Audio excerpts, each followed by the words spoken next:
Hello everybody, welcome to Rajalakshmi's Concept Clear classes. Today in this video we will discuss about mechanism of photosynthesis. Photosynthesis is a very complex process. It involves a series of reactions occurring in a definite sequence. Photosynthesis consists of two phases. One is light phase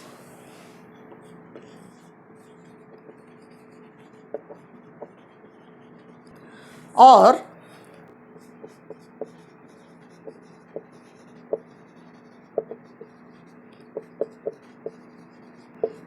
photochemical phase, and another phase is dark phase or biosynthetic phase. The reactions of light phase are dependent on light.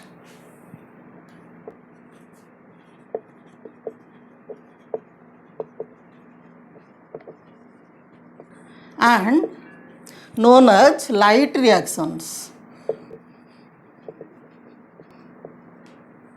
That means light reaction can occur only in presence of light, and the reactions of dark phase are independent of light.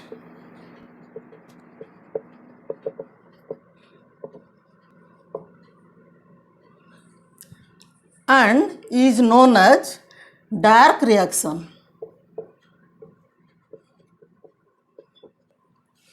So, dark reaction are independent of light. That means dark reaction can occur in presence of light and also in absence of light. These two phases, that is light phase and dark phase, occur in series and together constitute the process of photosynthesis. First we will see light phase.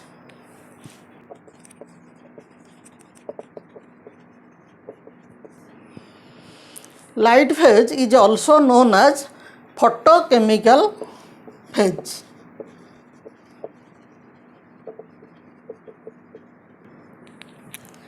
It involves three basic components, that is light, then pigments, mainly chlorophyll,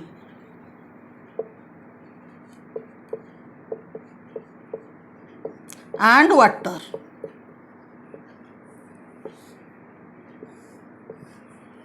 So light phase involves the three components, light and chlorophyll molecule and water. The chlorophyll molecules absorb sunlight and convert the solar energy or radiant energy into chemical energy and store them in the form of an energy rich compound, that is ATP, and a reducing power known as NADPH2.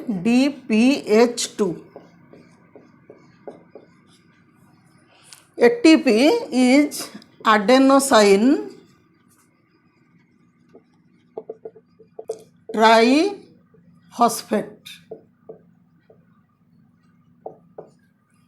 and this is nicotinamide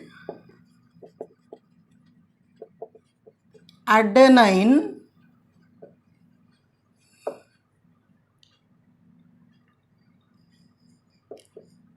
diphosphate,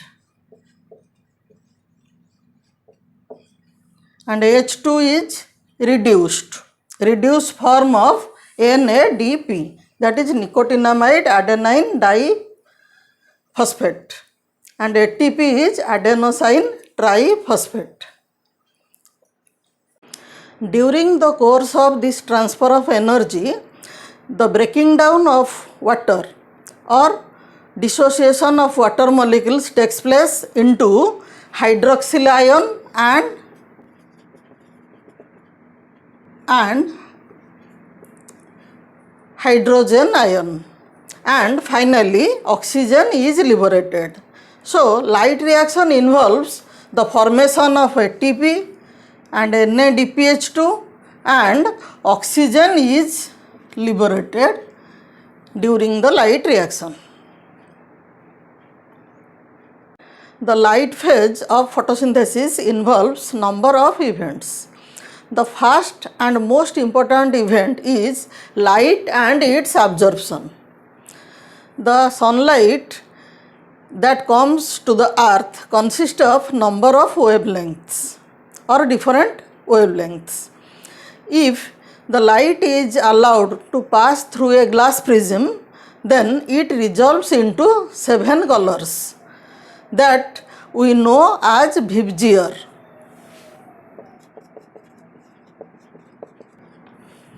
That is violet, indigo, blue, green, yellow, orange and red. This band of 7 colors is known as visible spectrum.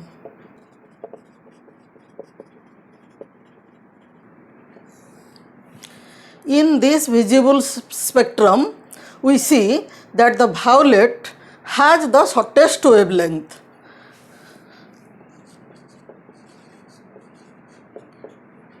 That is 390 to 430 nanometer. The unit of wavelength is nanometer. So violet has the shortest wavelength and the red has the longest wavelength, that is about 650 to 780 nanometer.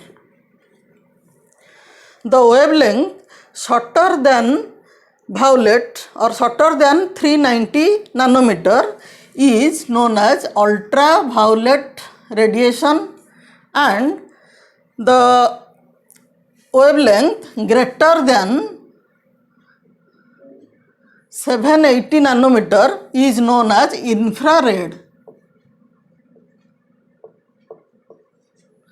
which are invisible. That is, we can't see this ultraviolet radiation or infrared radiation. Different pigments present in the chloroplast absorb different wavelength of light. For example, chlorophylls absorb in the blue region,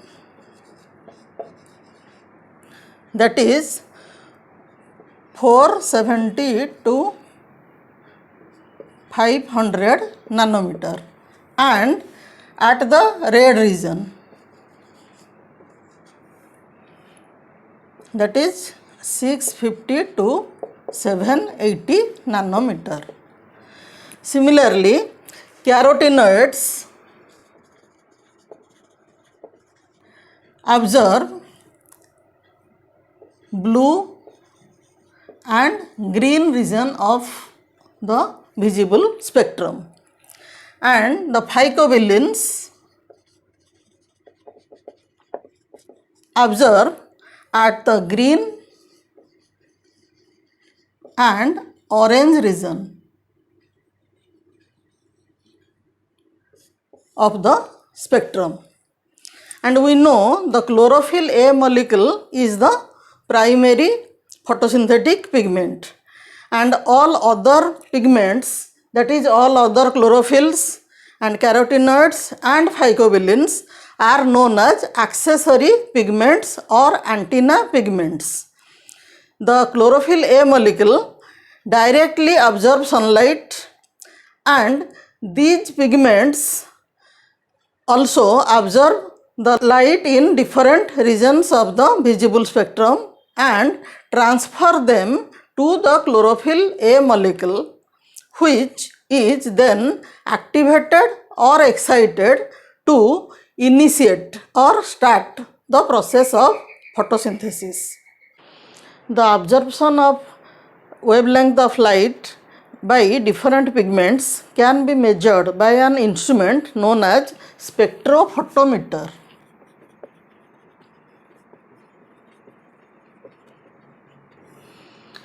Then if we draw a graph of wavelength of light against the absorption by different pigments, then it is called as absorption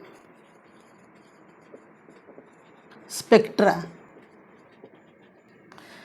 Singular is spectrum.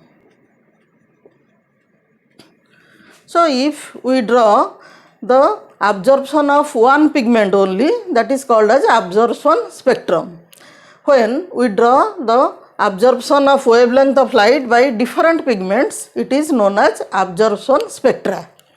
So this is the absorption spectra of chlorophyll A molecule and B molecule.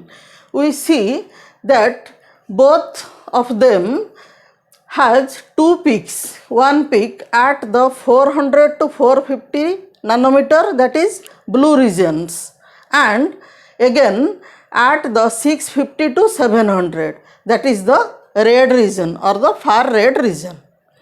Similarly, when we draw the absorption spectrum of carotenoids, then we will see it will peak at these two regions and comes downward. This is the carotenoids.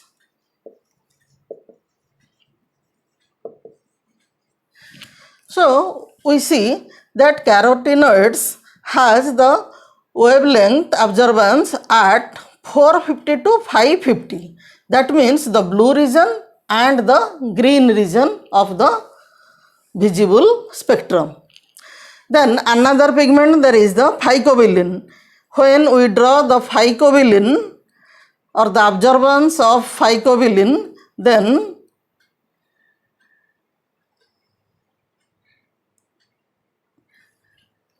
this is the phycobilin.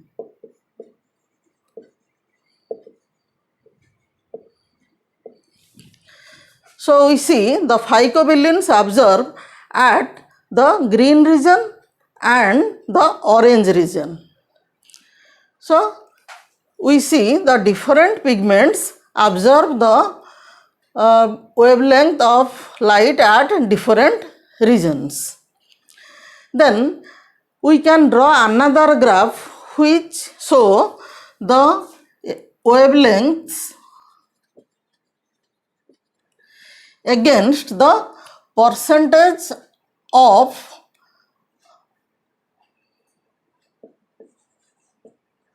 photosynthesis or the rate of photosynthesis against wavelength of light. Then it is called as action spectrum.